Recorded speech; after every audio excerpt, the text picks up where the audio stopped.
भगवान श्री कृष्णचंद्र जो गीता जी में कहते हैं, हे अर्जुन, यदि तुम ज्ञान को प्राप्त हो जाओ तो तुम्हारे सारे के सारे जन्म जन्मांतर के पाप नष्ट हो जाएंगे।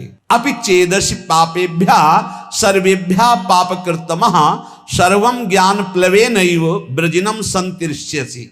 अगर तू सब पापियों में भी अधिक पापी है तो भी तू ज्ञान के द्वारा निसंदेह संपूर्ण पाप समुद्र से अच्छी तरह तर जाएगा, पक्की बात है। अपि चेदसि पापेभ्या सर्वेभ्या पाप कृतमः। पाप करने वाले की तीन श्रेणियां होती हैं। एक होती पापकृत, मैंने पाप किया, पाप करने वाला, और एक होता है पाप कृतर, दो पापी उनमें से एक अधिक पाप करने वाला। तीसरा होता है पाप कृतम, समस्त पापियों में सबसे बड़ा पापी। भगवान कह रहे पाप कृतमः, यदि तू सबसे बड़ा पापी है और तू ज्ञान प्राप्त कर ले तो तू सारे पाप से मुक्त हो जाएगा। भगवान का एक कथन सबको आश्वासन देता है। जो प्रश्नकर्ता बोलते हैं मैं बड़ा पापी हूं, क्या मेरा भी उद्धार हो जाएगा? तो भगवान यहां कह रहे अपि चेदसि पापेभ्या सर्वेभ्या पाप कृतमः। पाप कृतमः माने सबसे बड़ा पापी। यदि तू सब पापियों में भी सबसे बड़ा पापी है तो तू भी ज्ञान के द्वारा निष्पाप हो जाएगा। पापों का त्याग करने में और भी साधन बताए गए हैं, लेकिन पूर्ण रूप से सबसे ज्यादा पाप करने वाला भी पावन हो जाए वो ज्ञान है, चाहे जितना बड़ा पापी हो। वर्तमान का पाप, पुराना पाप, ये सब मिलकर भारी संकट पैदा करते, भारी दुख पैदा करते हैं। पुराने पाप बाधा रूप में आते हैं, वर्तमान का पाप जलन, डिप्रेशन, विक्षेप ये तत्काल देते हैं। पुराना पाप बाधा पहुंचाता है। आप सही ढंग से चल रहे हो भगवत मार्ग में और आया एकदम टांग मारी के सब उलट पलट कर दिया। अब उस समय भगवान का दृढ़ भरोसा, नाम जप, तो फिर संभल सकता नहीं, ऐसी टांग मारता है बिल्कुल नष्ट ही कर देता है। पुराना पाप पूर्व जन्म का ऐसा आता है, संभल के रहना चाहिए। बड़े बड़े को देखा फिसलते हुए। वर्तमान का पाप विक्षेप पैदा करता है। जैसे आपसे कोई गलती हो गई तो अब भजन में विक्षेप पड़ेगा। आपसे वर्तमान में कोई अब अशांति पैदा हो, जो ज्यादा मनमानी आचरण करोगे तो मन संकल्प विकल्प इतना सोच में चला जाएगा कि फिर आपको लगेगा कि वो क्या कहते हैं, वही जो मानसिक रोग होता है, डिप्रेशन आ गया। ये वर्तमान के पाप, वर्तमान में आप पापाचरण कर रहे हैं इसलिए ऐसा हो जाता है, जिसे आप जानते ही नहीं कि आप पापाचरण कर रहे हैं, वो पापाचरण है। यदि वर्तमान का पाप छोड़ दे तो बुद्धि शुद्ध हो जाए तो पूर्व के पाप को भोगने में कोई परेशानी नहीं होती। ये बात, ये जो पूर्व का पाप आता है ये दंड रोग में आएगा, रोग रूप लेके या विक्षेप रूप के, या कोई घटना बन जाएगा पूर्व का पाप। अब उसे कैसे बचा जाता है? जैसे परमार्थ में आया, मार हाहाकार मचा दिया, उलट पुलट सब कर दिया। अब अपने को पकड़े रहना, जैसे कोई मजबूत सहारा मिल जाए हम उसको पकड़े रहें, ऐसे हमें पकड़े रहना। कुछ भी हो, चाहे मार डाले जाए, श्री जी को नहीं छोड़ेंगे, गुरु जी को नहीं छोड़ेंगे, कुछ भी हो जाए, कुछ भी हो जाए, आप पकड़े रहो पकड़े रहो पकड़े रहो। हवा ही निकल गई, सब खत्म, फिर ठीक। अब वो उसके विरोध में आ गया। इतने दिन भगवान का भजन किया, इतने दिन गुरु की शरण में रहे, यार कोई साथ नहीं देता, सब अपने कर्मों से भोगना ही पड़ता है, सब अपने को संभालना पड़ता है, कहीं कुछ नहीं भक्ति में। अब वो पाप आया था, गिरा के लेता चला गया। पूर्व का पाप वर्तमान का यदि पाप नहीं है तो कुछ नहीं बिगाड़ पाएगा, और वर्तमान में यदि पाप है तो वो पहले ही बुद्धि को मलिन किए हुए पूर्व का पाप आके आपको नष्ट कर देगा। यदि इस बात को समझो कि 100 वर्ष से घना अंधेरा है और वहां एक दिया सलाई खींच दी गई तो अंधेरा नष्ट होगा ना, जितनी जगह में प्रकाश है। ऐसे ही ज्ञान जो है अनंत जन्मों के पापों को तत्काल नष्ट कर देता है। चेत भगवान कह रहे ऐसा पापी जो सब पाप खूब किए हुए है, स्वयं परमात्मा में तो कभी लग नहीं सकता, पापी आदमी कभी नहीं लग सकता, परंतु लग ही नहीं सकता ऐसी बात नहीं है, स्वयं से नहीं लग सकता। पाप करने वाला स्वयं से भगवान में नहीं लगता। कैसे लगता है? किसी महापुरुष का संग हो जाए, कोई प्रवचन उपदेश अचानक अनिच्छा से सुन ले। जैसे एक दिन एक भाई आए थे, वो कह रहे थे मैं बताना चाहूंगा कि मैं घोर नास्तिक, कभी किसी शास्त्र संत भगवान कोई चर्चा नहीं। पर एक दिन ऐसे ही कर रहा था तो आपका प्रवचन आया, देखिए क्या नाटक हो रहा है, और खोला, बोले उस दिन से फंस गए, आज तक हम मुक्त ही नहीं हो पा रहे हैं। अब तो और कुछ देखने ही नहीं रह गया, अब तो बस इंतजार रहता है कब सत्संग पढ़े, कब एकांतिक पढ़े। बदल गया, जीवन बदल गया। क्या हुआ? भगवत शब्द कान में गए, जीवन का परिवर्तन कर दिया। बोले पापी लोग, मनुष्य जो पाप का आचरण करते हैं वो स्वयं से भगवान में कभी नहीं लग सकते, पर लग ही नहीं सकते ऐसी बात नहीं। किसी महापुरुष का संग हो जाए या कोई ऐसी विपरीत घटना परिस्थिति घट जाए कि उसका कोई साथ ना दे, और फिर उस समय कोई उसे भगवत मार्ग बताने वाला मिल जाए, या कोई ऐसा वातावरण उसको मिल जाए जिस वातावरण में भागवतिक, ऐसे अचानक किसी कार्य से वृंदावन आया, अच्छा सत्संग हो रहा है क्या, खड़े होके सुन लिया, तो उसका तत्काल परिवर्तन हो सकता है। अन्यथा पापवंत कर सहज स्वभाव, भजन मूर्ति भाव न काऊ। पापी पुरुष का भजन में या भगवत मार्ग में या सत्संग में ऐसी कोई रुचि नहीं होती। सर्वम ज्ञान प्लवे नैव व्रजिनम संतरिष्यसि। भगवान कह रहे हैं कि बहुत पाप किए हैं, लेकिन सदगुरु की शरण में बैठ गया और गुरु ने बताया कि देख जितने कर्म होते हैं वो सब शरीर से होते हैं। शरीर से कर्म करने का जो वेग होता है वो अंतःकरण से होता है। अंतःकरण 3 गुणों से प्रभावित होता है, रजोगुण तमोगुण आदि। उन्हीं गुणों के प्रभाव से अंतःकरण में प्रेरणा संकल्प विकल्प बनते, अंतःकरण से प्रेरित होकर शरीर से पाप बनते हैं। तू तो दृष्टा मात्र है, तेरे से कोई कर्म नहीं हुआ, तू शुद्ध बुद्ध आत्मस्वरूप है, ना तू कभी बंधा था ना कभी। ओ बात उसके बैठ गई।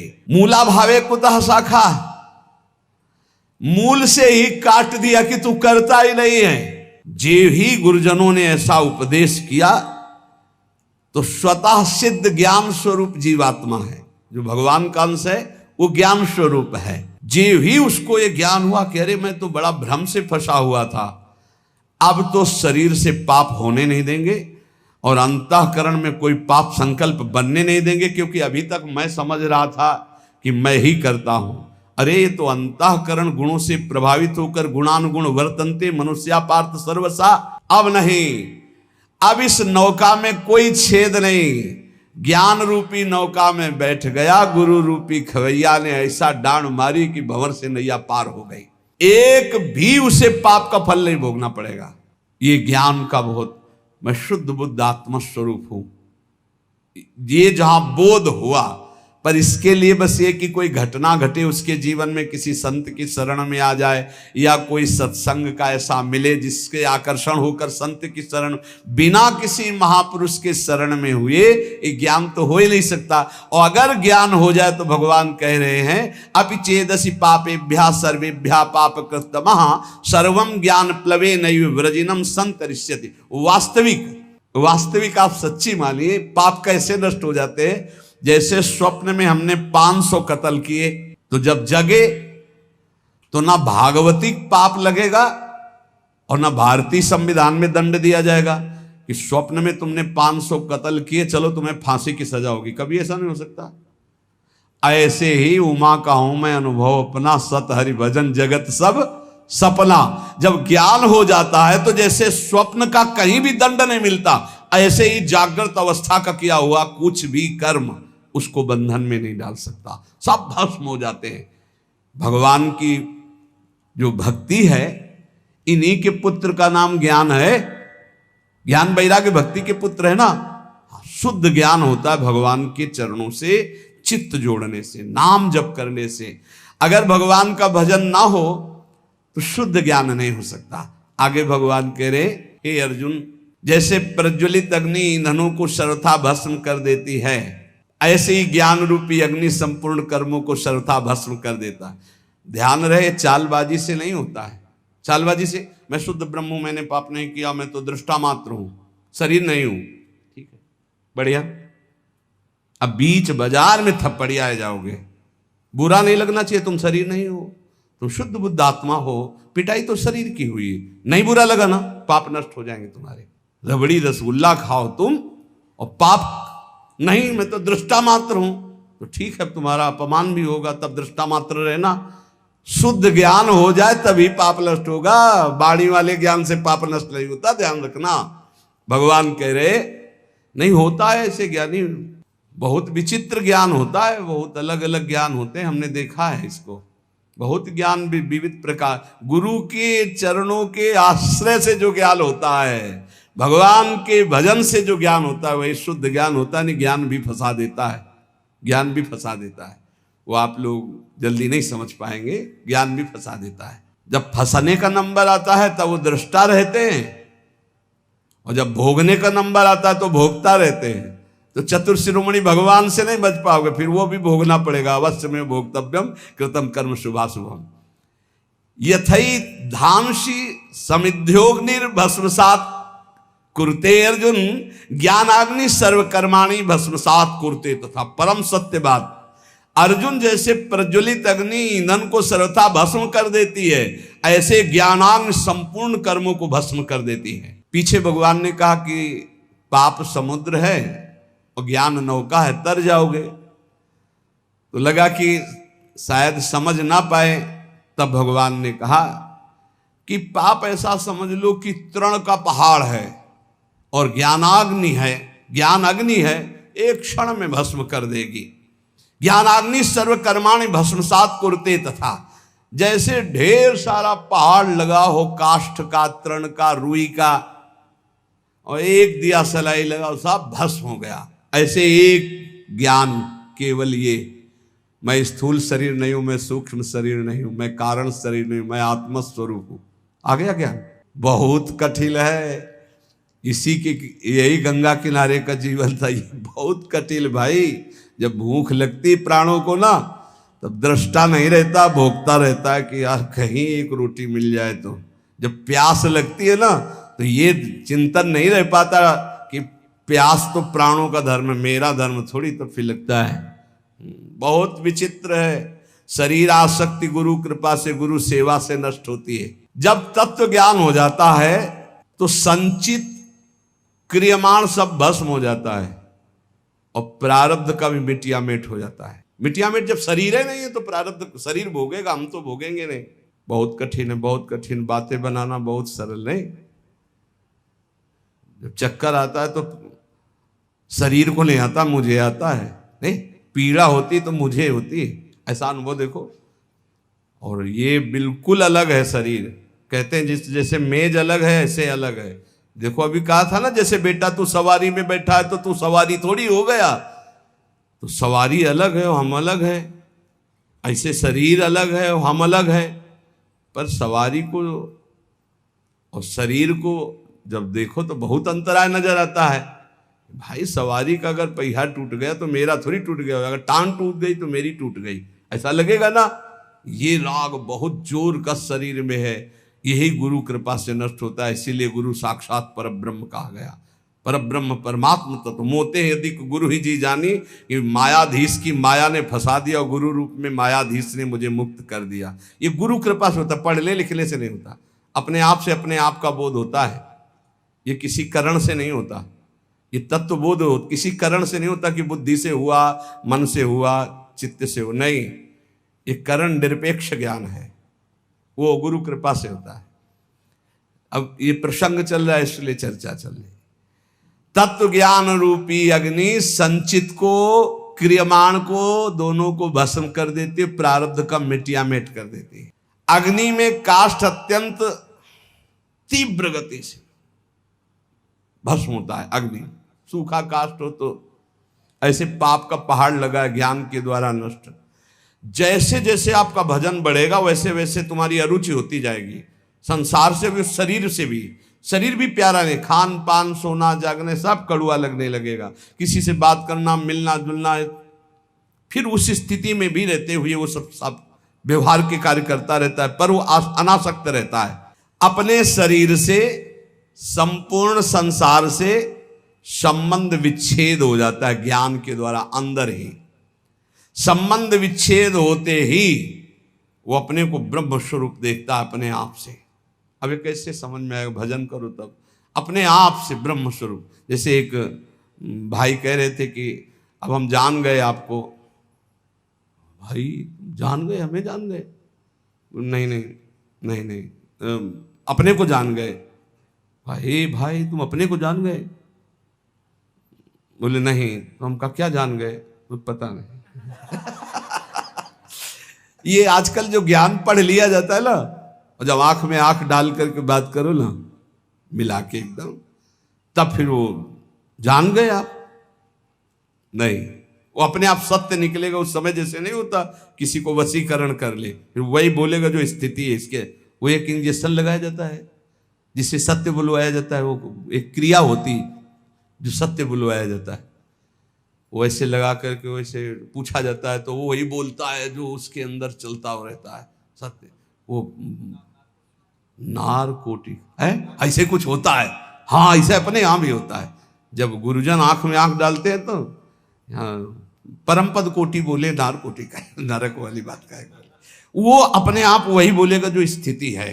अन्यथा ऐसे नहीं कह देगा हाँ, अगर हाँ है तो हाँ बोलेगा, नहीं नेत्र में नेत्र मिला के जब बात की आप ऐसा नहीं, अगर हाँ तो फिर स्वीकृति हो जाएगी हाँ है। क्रिया प्रकृति के द्वारा हो रही ज्ञान का विषय है। मैं करता नहीं हूं। भला कुछ समझ में आ रहा है ये बात? चूंकि काशी वाली ये चर्चा है इसलिए वृंदावन में तो समझ में नहीं आएगी। यहाँ यही समझ में आएगी, नाम जप करो, खूब नाम गुण कीर्तन करो, प्रभु का चक्र प्रसाद पाओ, ब्यास भरोसे कुंवर के सोवत पाओ। समझ में आ गई ये समझ में आ जाएगी। भगवान कह रहे हैं, इसलिए थोड़ा सुन लेते हैं। भगवान कह रहे हैं जितनी क्रियाएं हैं वो सब प्रकृति से हो रही, वास्तविक सब प्रकृति से हो रही हैं। अपने स्वरूप से क्रिया कोई भी नहीं, स्वरूप निष्क्रिय है। सुन लो, बढ़िया बातें हैं। नाड़ियों में जैसे रक्त प्रवाह हो रहा तो स्वाभाविक हो रहा है। शरीर जब बालक था जवान बना तो स्वाभाविक बना, तुम थोड़े थे। नस नाड़ियों में रक्त प्रवाह तुम कर रहे हो क्या?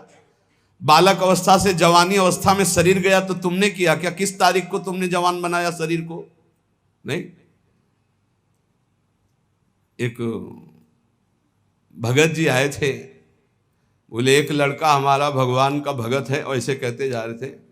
समाज कहती कैसा लड़का आपने पैदा किया, ऐसा वो बोल रहे। तो हमका भगवान कोई आपके पास ऐसा मसाला नहीं था कि आप ऐसे पैदा कर दिया, आप ऐसा मत बोलिए। भगवान की कृपा से वो भजनानंदी जीवात्मा आपके यहाँ पुत्र रूप में आया।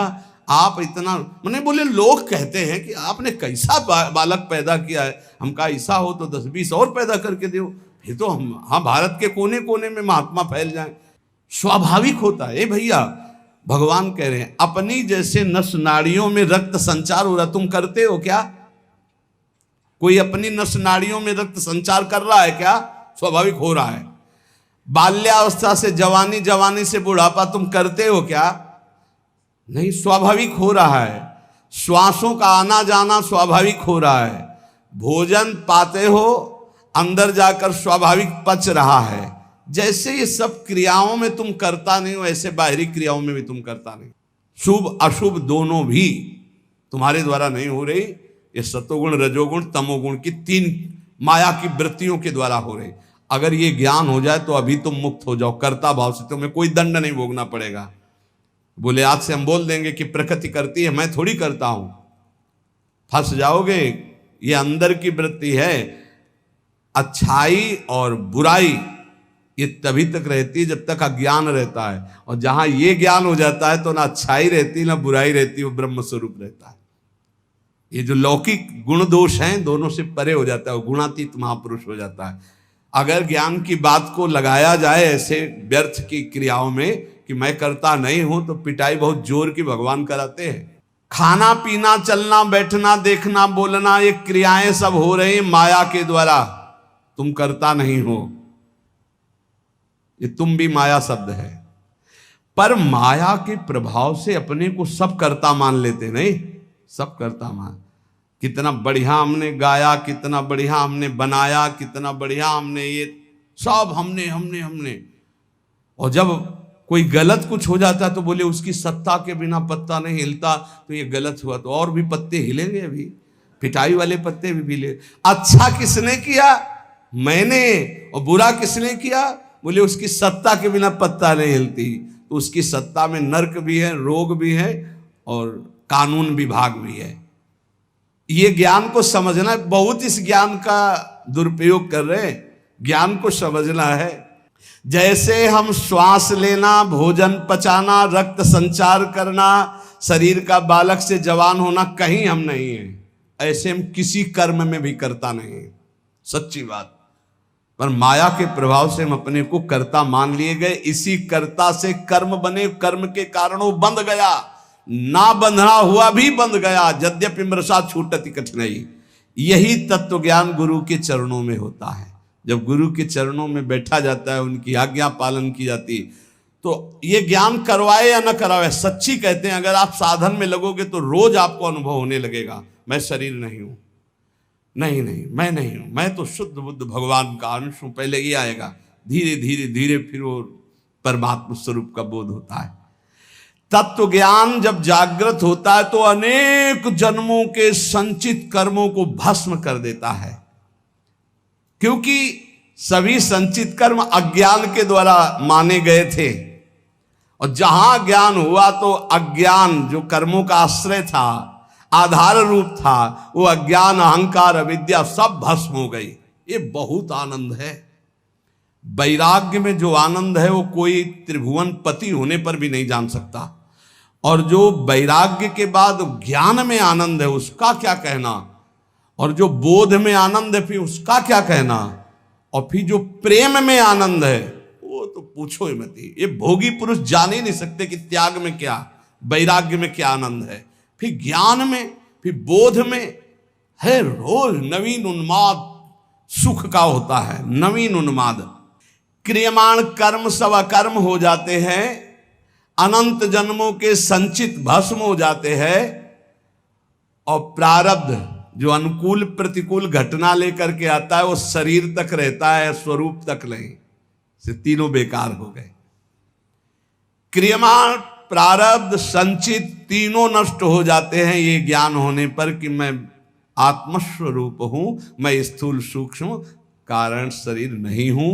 अब इसका हम सरल भाव में वर्णन करते हैं। हे प्रभु, मेरे इस स्थूल शरीर से जो क्रियाएं वो सब समर्पित, सूक्ष्म शरीर में जो संकल्प हो नाथ आपको समर्पित, मेरे स्वभाव से जो भी कर्म बन जाए वो आपको समर्पित। मैं आपका, मेरे तीनों शरीर आपके, मेरे सब कर्म आपके, और राधा राधा राधा राधा राधा। ये गीता जी के भक्ति परक शुद्ध ज्ञान हो जाएगा, शुद्ध भगवत प्राप्ति हो जाएगी, कोई विक्षेप नहीं। ये समझने के लिए तो दूसरा मार्ग है, लेकिन सरल ढंग से मेरे तीनों शरीरों से जो भी बन रहा है वो सब आपको समर्पित। हे नाथ, आपके सिवा मेरा कोई नहीं। राधा राधा राधा, ये बहुत बढ़िया ज्ञान है। इसी ज्ञान से भगवत प्राप्ति हो जाएगी, इसी से ब्रह्म बोध हो जाएगा। ज्यादा परेशान होने की जरूरत नहीं। जब भगवान की शरण में हो जाते हैं तो हम सर्व पापेभ्यो मोक्षयिष्यामि मा शुचा। राधा राधा खूब नाम जप करो, जो भी कर्म है पवित्र कर भाव से करो, दूसरों को सुख पहुंचाओ और प्रभु को अर्पित कर दो। ये सब कर्म भजन बन जाएंगे। जितने सांसारिक कर्म भी हैं ये भी भजन बन जाएंगे जब भगवान को अर्पित कर दोगे। श्री राधा वल्लभ लाल की जय।